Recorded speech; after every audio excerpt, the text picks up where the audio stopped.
अब हम देखेंगे जो जनजातीय आंदोलन हुए राजस्थान के अंदर, जो जनजातीय और समाज सुधार आंदोलन हुए, उन आंदोलन के अंदर देखेंगे गोविंद गुरु और उनका भगत आंदोलन। राजस्थान के अंदर जो जनजातीय आंदोलन में दो महत्वपूर्ण आंदोलन है, एक तो गोविंद गुरु का भगत आंदोलन, एक है मोतीलाल तेजावत का एक ही आंदोलन। तो इस पार्ट के अंदर हम देखेंगे गोविंद गुरु का भगत आंदोलन, भगत आंदोलन के द्वारा स्थापित महत्वपूर्ण संस्थाएं, उनके द्वारा किए गए कार्य, और फिर अंत में हम देखेंगे मानगढ़ हत्याकांड। तो इसका पूरा विवेचन करेंगे और सभी घटनाओं के ऊपर बारीकी से सरसरी हम नज़र डालेंगे। तो आप सभी के साथ इस विषय को डिस्कस करते हुए मुझे भी बड़ा हर्ष हो रहा है। इसके अलावा जो इससे पिछले पार्ट आपको देखने हैं तो वो सारे पार्ट अपलोड हो चुके हैं, उन्हें प्लेलिस्ट के अंदर जाकर के ज़रूर देख लें। इस वीडियो को प्रारंभ करने से पहले आप सभी से एक रिक्वेस्ट करना चाहूँगा कि अगर आपने मेरे चैनल को सब्सक्राइब नहीं किया तो प्लीज़ उसे सब्सक्राइब कर लें और बेल आइकन बटन दबा दें, ताकि आने वाले वीडियो की जो नोटिफिकेशन है आपको मिल सके, और वीडियो को लाइक कमेंट शेयर जरूर करें। तो सबसे पहले हम देखते हैं गोविंद गुरु। तो कहीं कहीं इनका नाम गोविंद गुरु और कुछ बुक्स के अंदर जैसे गोविंद गिरी भी मिलता है ना। जो राजस्थान बोर्ड की ये कक्षा 9th की बुक्स जो आई है राजस्थान से संबंधित है, उसके अंदर गोविंद गिरी नाम मिलता है। तो आपको दोनों को समानार्थी समझना है ना। तो गोविंद गुरु या गोविंद गिरी, तो इन्होंने जो आंदोलन चलाया था वो आंदोलन भगत आंदोलन के नाम से जाना गया। अब ये क्या था, इसके बारे में हम पूरा विस्तृत विवेचन करेंगे। सबसे पहले थोड़ा सा गोविंद गुरु के बारे में मैं आपको बता देता हूँ। तो जो गोविंद गुरु है वो डूंगरपुर राज्य के अंदर एक गांव पड़ता है, बांसिया गांव। बांसिया गांव के निवासी थे डूंगरपुर जिले के अंदर, है ना। बांसिया गांव की जाति के ये बंजारे थे, बंजारे कह सकते हो या बंजारा कह सकते हो, ये जाति के। इनका जन्म अगर हम देखें तो जन्म इनका हुआ है 1858 ईस्वी को, यानी 20 सितंबर 1858 को इनका क्या हुआ था, जन्म हुआ था।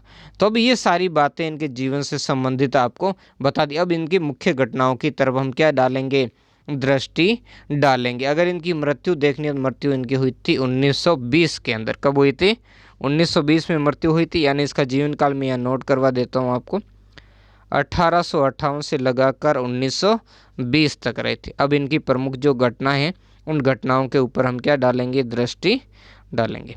तो गोविंद गुरु क्या थे, एक महान समाज सुधारक थे। यानी इन्होंने जो अपना काम किया था वो किस क्षेत्र में किया था, समाज सुधार के क्षेत्र में काम किया था। यानी इनका जो मुख्य उद्देश्य क्या था, जो भील जनजाति है उसमें जो आई हुई जो बुराइयां हैं उन बुराइयों को क्या करना था, दूर करना था। यानी भील एक ऐसा वर्ग है जो इससे पिछले पार्ट में भी मैंने आपको बताया था, ऐसे निर्धन है लेकिन सबसे शोषित, जो शोषण का शोषित वर्ग हम कह सकते हैं वो है, लेकिन बड़ा ही निश्चल वर्ग है, वफादार वर्ग है। तो इस वफादार वर्ग के ऊपर जो अत्याचार हो रहे थे, इन अत्याचारों का मुकाबला करने के लिए ही गोविंद गुरु ने क्या किया, इनके अंदर जो सामाजिक सुधार का क्या किया, प्रयास किया। तो गोविंद गुरु ने क्या किया, जिन्होंने भीलों को सामाजिक और नैतिक उत्थान का क्या उठाया, बीड़ा उठाया। इसी के लिए इन्होंने क्या किया था, एक सम सभा की स्थापना की। यानी उन्हें सामाजिक दृष्टि से संगठित करके मुख्य धारा में लाने, ये समाज से कटा हुआ वर्ग था तो इसको समाज के साथ में मुख्य धारा में जोड़ने के लिए इन्होंने क्या किया, प्रयास किया। और इस लक्ष्य के लिए इन्होंने किसकी स्थापना की, सम सभा की स्थापना कब करते हैं, ये 1883 के अंदर इसकी की थी। अब सम सभा का मतलब क्या होता है, ये एक राजस्थानी भाषा का शब्द है जिसका मतलब होता है संयुक्ता, प्रेम और बंधुत्व होता है। यानी इसका हम ऐसी कह सकते हैं, सम का मतलब संपत, संपत अपनी राजस्थानी भाषा का जो शब्द जिसका मतलब होता है एकता। तो जो सभी प्रेम भाव रखने वाले लोगों का क्या था, एक पारंपरिक एक संगठन बनाना था, यही इनका मुख्य उद्देश्य था। और इस सम सभा के माध्यम से इन्होंने सामाजिक और नैतिक उत्थान के लिए भीलों के कुछ महत्वपूर्ण कार्य किए थे। जैसे भीलों को इन्होंने क्या दिया था कि आप शराब मत पियो, मांस मत खाओ। तो ऐसे इन्होंने क्या किया था, भीलों को जो नैतिक उत्थान किया। इसके अलावा भीलों को क्या किया था कि आप चोरी मत करो, डाका मत डालो, लूटपाट मत करो, आप मेहनत करो, खेती करो, मजदूरी करो, और इसको करके अपना और जो खेती मजदूरी या मेहनत करके अपना और अपने परिवार का क्या करो, पालन पोषण करो। यानी आप जो अन्याय नहीं करो, चोरी जारी ऐसा नहीं करो। इसके अलावा इन्होंने कहा था कि आप गांव गांव में स्कूल खोलो, बच्चों को पढ़ाओ, बूढ़ों को भी पढ़ाओ और ज्ञान का क्या करो, प्रचार करो, है ना। ये बहुत सारे थे। इसके अलावा इन्होंने जो परिवार और उनकी भील परिवार थे उनकी जो सामाजिक स्थिति को सुधारने के लिए भी उन्होंने बहुत प्रयास किया था, उनको बताया था किस तरीके से मेहनत परिश्रम कर। लेकिन उन्होंने कहा था कि इसकी अपनी जो आय बढ़ाने के लिए कभी भी चोरी मत करो, है ना, यानी डकैती मत करो। इसके अलावा इन्होंने भीलों से कहा था आप जो जो सरकारी अदालतें हैं, ठिकानों आदि की, उनमें मत जाओ, अपनी जो पंचायतें बनाओ और पंचायतों के माध्यम से ही क्या करो, अपने जो विवाद है उन विवादों का क्या करो, समाधान करो। इसके अलावा इन्होंने स्वदेशी का उपयोग करने और अपनी ज़रूरत के लिए देश के बाहर बनी किसी वस्तु को क्या को काम में मत लो, यानी स्वदेशी का इन्होंने प्रचार किया, देश से बाहर बनी वस्तुओं का प्रयोग में लेने से मना किया था। तो ये वो कार्य थे जो इन्होंने भीलों के सामाजिक और नैतिक उत्थान के लिए इन्होंने किए। किसके माध्यम से किए? संत सभा के माध्यम से किए। अब आगे देखेंगे, वो उन्हें हिंदू धर्म के दायरे में बनाए रखने के लिए इनको क्या की थी, भगत पंथ की स्थापना की थी। जो गोविंद गुरु के इन जो नियमों के आधार पर चलता था उसे ही क्या कहा जाता था, भगत, यानी जो उसका गोविंद गुरु के जो शिष्य थे उन शिष्यों को क्या कहा जाता था, भगत कहा जाता था। इसी के आधार पर इस पंथ की स्थापना भगत पंथ पड़ गई। क्यों? क्योंकि देखो हम देखते हैं 1813 के बाद भारत के अंदर ईसाई मिशनरियों को क्या दी गई, खुली छूट दे दी गई। तो ईसाई मिशनरियाँ क्या करती थी, इन आदिवासी क्षेत्रों के अंदर आकर के भोले भाले आदिवासियों को साम दाम दंड वेश्य या डरा धमका कर लोभ प्रलोभ आदि किसी भी तरीके से इनको क्या बना रही थी, ईसाई बना रही थी। तो इस कारण गोविंद गुरु ने क्या किया था, इन जनजातीय लोगों को जिन्होंने दलित बना दिया था, तो इनको उत्थान करके एक तो ईसाई धर्म का जो प्रचार है इनको रोक करके इनको अपने नियंत्रण में लेकर के हिंदू दायरे में, हिंदू पंथ के दायरे में लाया और इन लोगों को कहा कि आप अपने को किसी राजपूत या ब्राह्मण से कम मत समझो, यानी इनको सामाजिक स्थिति को इन्होंने क्या किया, उठाने का प्रयास किया था, है ना। तो इस तरीके से इन्होंने क्या किया था, भगत पंथ के माध्यम से इनको हिंदू धर्म के दायरे में लाना, यानी हिंदू धर्म से जोड़ने का इन्होंने महत्वपूर्ण कार्य किया था। संत सभा के माध्यम से मेवाड़, डूंगरपुर, ईडर, गुजरात, विजयनगर और मालवा इस क्षेत्र के भीलों में सामाजिक जागृति से शासन क्या हुआ, संस्थगित उठा और उन्होंने भीलों को भगत भक्त छोड़ने के लिए क्या किया जाने लगा, विवश किया जाने लगा। यानी जब भीलों के अंदर जो सामाजिक रूप से जब जागृति आई तो ये शासन को बड़ी सहन नहीं हुई, है ना। तो जब भी क्या हुआ, जब किसी भी क्षेत्र में लोगों के अंदर जागृति नहीं होगी तभी तो क्या होगा, शासन उन पर अपना मनमाने तरीके से क्या करेगा, शासन करेगा, उन पर अत्याचार करेगा। और जब लोगों के अंदर जागृति आ जाएगी तो फिर शासन की उतनी अत्याचार शोषण उन पर नहीं चलेगा। तो यही कारण है वर्तमान में भी आप राजनीति के अंदर देख लो किस तरीके से लोगों को आगे नहीं बढ़ाया जा रहा है, लोगों को दबा कर रखा जा सकता। हर बार गरीबी गरीबी करके लोगों से वोट एकत्रित किए जा रहे हैं, विकास के नाम पर वोट एकत्रित किए जा रहे हैं, लेकिन विकास किस चीज़ का हो रहा है, क्योंकि उनको पता है कि हम अगर ऐसा काम कर लेंगे तो फिर वोट किससे मांगेंगे। तो इसी कारण इन वैसा ही उस समय भी ये थे, शासन लोग क्या करते थे, अपने फायदे के लिए इनको दबा कुचाल कर रखना चाहते थे ताकि वो इनके ऊपर क्या कर सके, शासन कर सके। अगर इसमें जागृति आएगी तो फिर क्या करेंगे, अपने अधिकारों की मांग करेंगे। लेकिन गोविंद गुरु ने इनके अंदर जन जागृति ठोक ठोक कर भर दी थी। इसी कारण अब इन्होंने अपने अधिकारों के प्रति भी क्या हुए, ये जागृत हो उठे। और इस जागृति के कारण ही अंग्रेजों ने क्या किया था, या यहाँ के देसी रियासतों के जो लोग थे, जागीरदार शासक, उन्होंने क्या किया था, अंग्रेजों के ऊपर बड़ा दबाव डाला और दबाव डाल करके उन्होंने क्या किया, भीलों पर हमला करवा दिया था। अब जगह जगह के जो स्थानीय जागीरदार थे या यहाँ के जो राज्य के जैसे डूंगरपुर है, बांसवाड़ा है, सोंत है, पाल है, ऐसे जो राज्य थे, इन्होंने क्या किया, इन भीलों को ज़बरदस्ती इनको क्या किया था, भगतपंथ छोड़ने के लिए विवश किया गया। जो इनकी धूणी स्थापित की गई उनको अपवित्र किया गया, उनको नष्ट किया गया।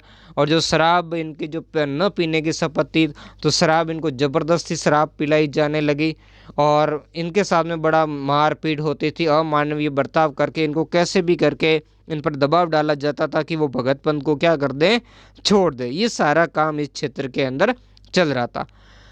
जब उन्हें बेगार एवं कृषि कार्य के लिए बाध्य किया गया। किसके लिए? इनको बेगार और कृषि कार्य के लिए भीलों को बाध्य किया गया। बहुत बड़ी क्षेत्र में जब काम होता था सबसे ज्यादा इन भीलों को ही ले जाया जाता था पकड़ कर, और विशेषकर वो भील जो शहरों के नजदीक रहने वाले भीलों की स्थिति क्या थी? बड़ी खराब थी। तो इसी कारण ये भील फिर क्या करते थे, उस क्षेत्र को छोड़ करके। तब भीलों ने क्या किया, इन शोषण के विरुद्ध अपनी क्या हुई, आवाज उठाई थी। जब इन्हें बेगार और कृषि कार्य के लिए इनको क्या किया गया था, बाध्य किया गया था। तो विशेषकर वो लोग जो क्या करते थे शहरों के नज़दीक, तो वो गांव के गांव इसके बाद खाली करके जाने लगे, और कृषि भूमि जिस पर करते थे उनको भी छोड़ करके अब जो अंदरूनी वन क्षेत्र के अंदर जाने लगा। इसके अलावा जंगल में इनके मूलभूत अधिकारों से भी इनको क्या किया गया था, विवश। ये आंदोलन के कारण है जिनके लिए वो आंदोलन के लिए क्या हो गए, विवश हो गए थे। अब ये जंगलों से किसी भी प्रकार के कंदमूल या वनस्पति आदि को एकत्रित नहीं कर सकते, यहाँ तक कि जलाने के लिए वो लकड़ी भी काट करके नहीं ला सकते थे। इसके लिए क्या करते, और नहीं अपने घर बनाने के लिए, क्योंकि अधिकतर ये जो लोग अपने घर है वो क्या करते थे, जो लकड़ियों से बनाते थे, लेकिन अब उनके लाने की मनाही थी। अगर इसके लिए वो अनुमति लेने का प्रयास करते तो भी इसमें काफ़ी लंबा समय बाद इनको अनुमति देते, और इतनी लकड़ी देते कि वो इनके लिए पर्याप्त नहीं होती थी। बाकी वनों के अंदर जो इसके पशु चारण करना आदि सब पर इनकी क्या कर दी थी, रोक लगा दी गई थी। यानी इनकी स्वतंत्रता, पहले ये स्वतंत्र रूप से थे, अब इनकी जो स्वतंत्रता के अधिकार उनको क्या कर दिया गया, समाप्त कर दिया गया, और अब इनको ठिकाने के अंतर्गत ला लिया गया, और सारी वन भूमि वन अधिनियम बना करके जो अंग्रेज सरकार है उसने अपने अधीन कर ली थी। इसके अलावा अगर जंगल से कोई उन्हें चीज़ लानी थी उन पर इनको क्या देना पड़ता था, टैक्स भी देना पड़ता था। गोविंद गुरु के प्रयासों से इनमें शिक्षा का प्रचार होने लगा, इसके साथ साथ सुधार भी होने लगा। तो उदाहरण के लिए जब भीलों ने मद्यपान का प्रचलन कम होने लगा तो कुशलगढ़ और बांसवाड़ा राज्य को आबकारी क्षेत्र में भारी नुकसान उठाना पड़ा, क्योंकि इन राज्यों का जो मुख्य आय थी वो आबकारी से ही होती थी। अधिकतर जो इनकी राज्यों की आय का भाग था वो आबकारी क्षेत्र से आता था।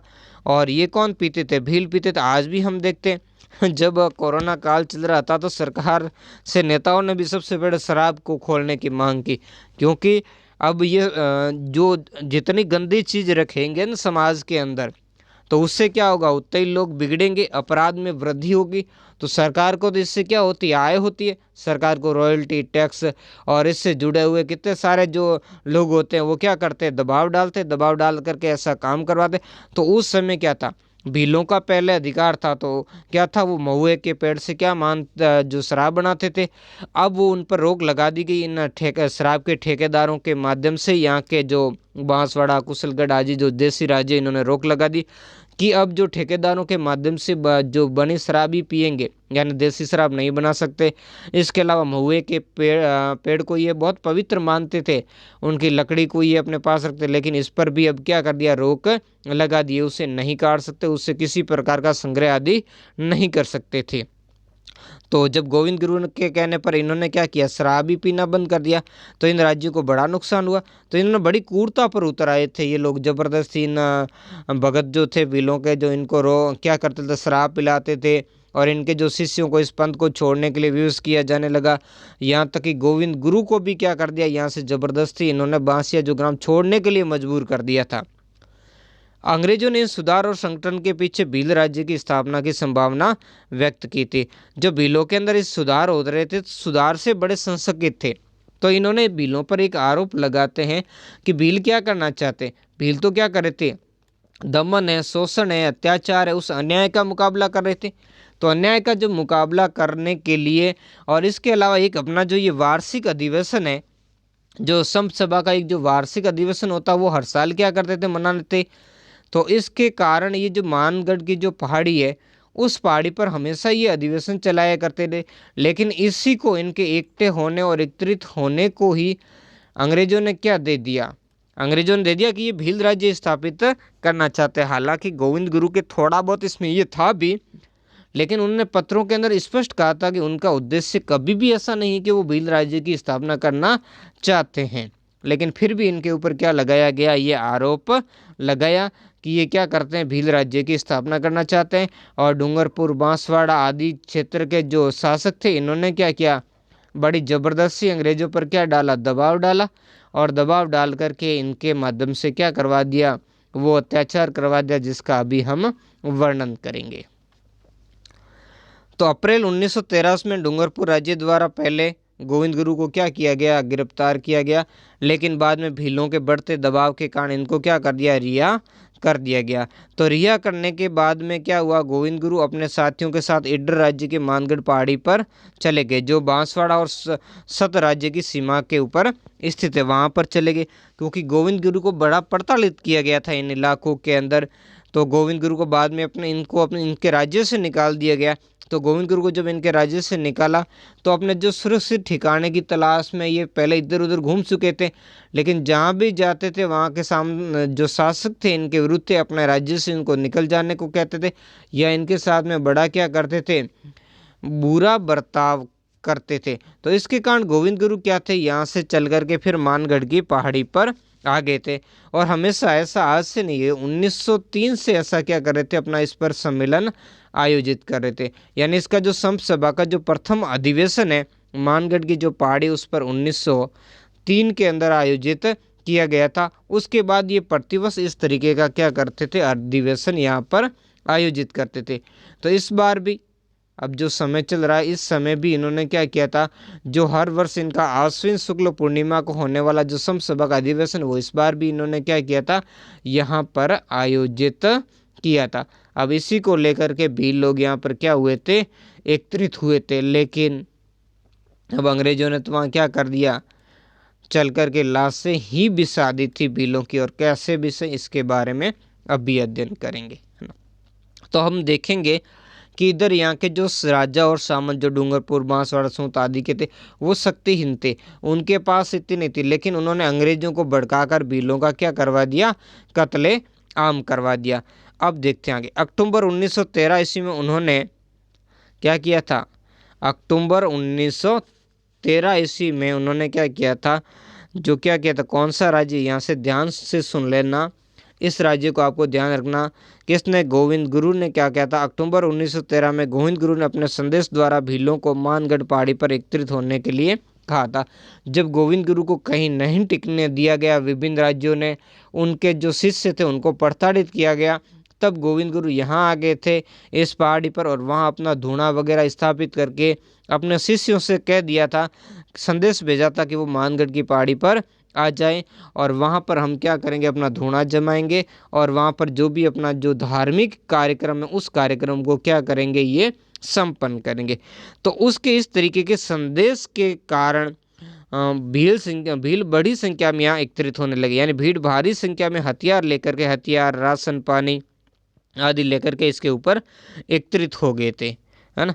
तो अब जब भील यहाँ बड़े आसपास के क्षेत्रों से जब यहाँ पर एकत्रित होने लगे, तब इधर जो आस पड़ोस के राज्यों को जब शंका होने लगी, तब शंका के कारण क्या किया गया था, जो बांसवाड़ा राज्य ने क्या भेजा था, ऊपर भीलों की क्या स्थिति हो रही है उस स्थिति की जानकारी के लिए 2 सिपाहियों को भेजा गया था, है ना।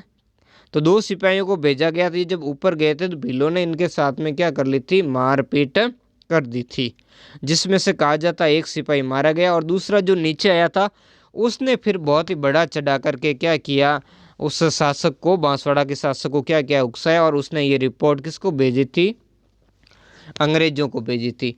और इसी को आधार बनाकर अंग्रेजों ने इसको क्या किया था, सहायता प्रदान की थी। लेकिन गोविंद गुरु का जो एक लेटर प्राप्त होता है, जिसके अंदर वो अलग ही बात कहते हैं, जिसमें गोविंद गुरु इस तरीके की किसी भी बात से क्या करते हैं, इनकार करते हैं।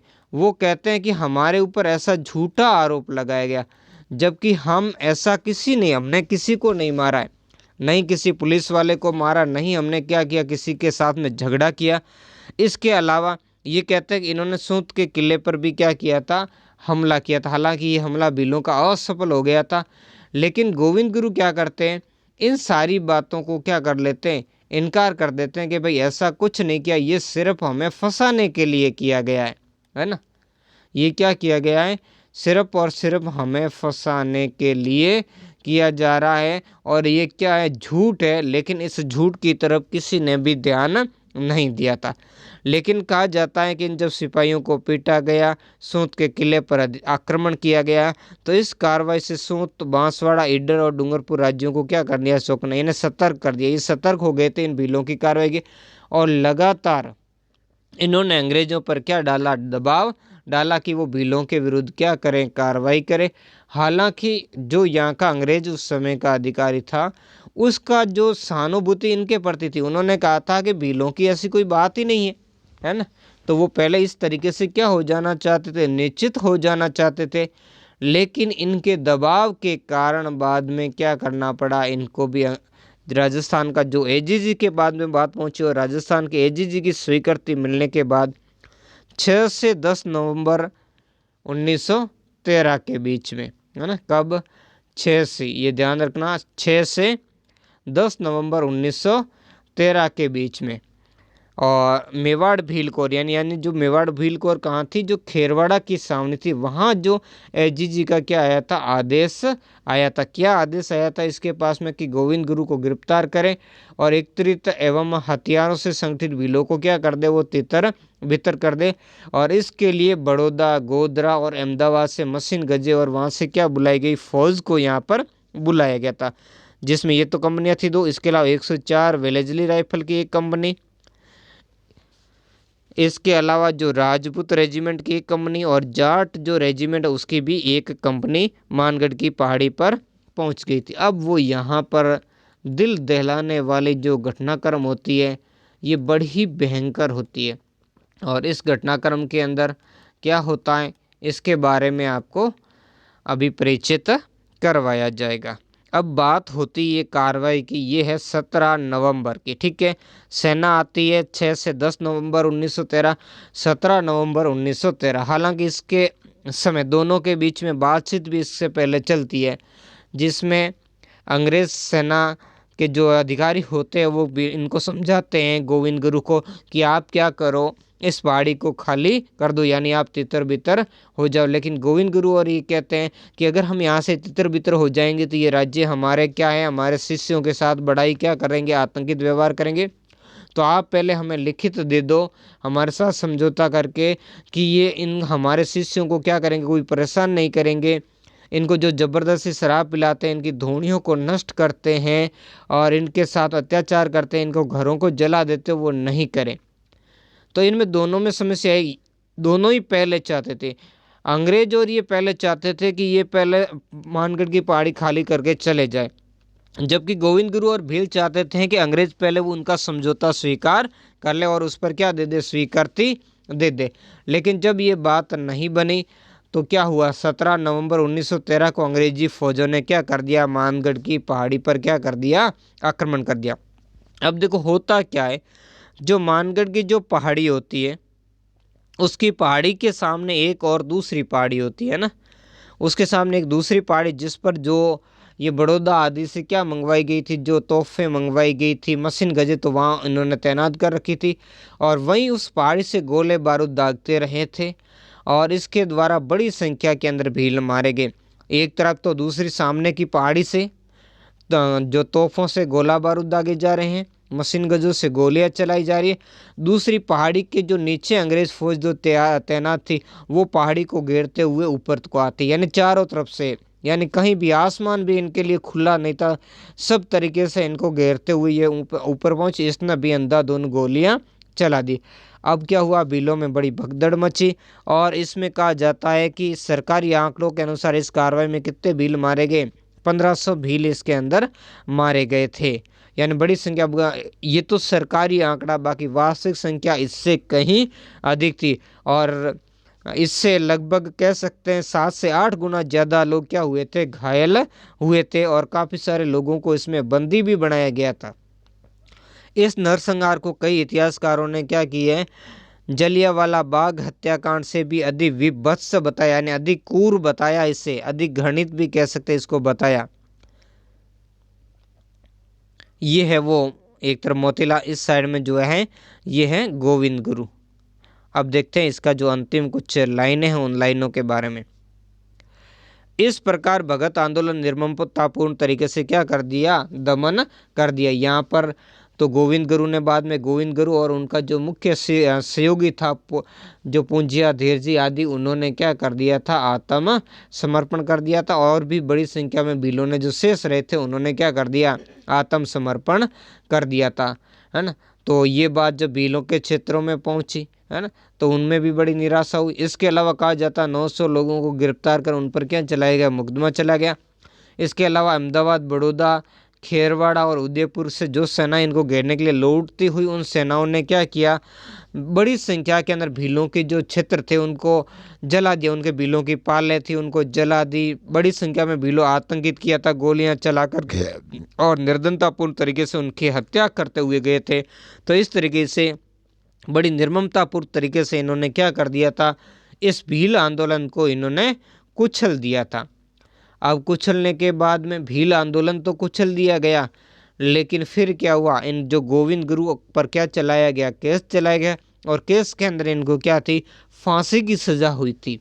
हालांकि फिर एक अलग से अहमदाबाद के अंदर जो कोर्ट का गठन किया गया, उसने इस मामले की सुनवाई की, तो उसने क्या किया, इसका आजीवन कारावास में बदल दिया। बाद में ये सज़ा 20 वर्ष की कर दी गई थी और फाइनल रूप से इनको 10 वर्ष के कारावास की सज़ा सुनाई गई थी। यानी धीरे जब अलग अलग सुनवाई हुई तो इनकी सज़ा क्या होती गई, कम होती गई, और अंत में जो इनकी सज़ा कितनी कर दी गई, 10 वर्ष की सज़ा कर दी गई थी, है ना।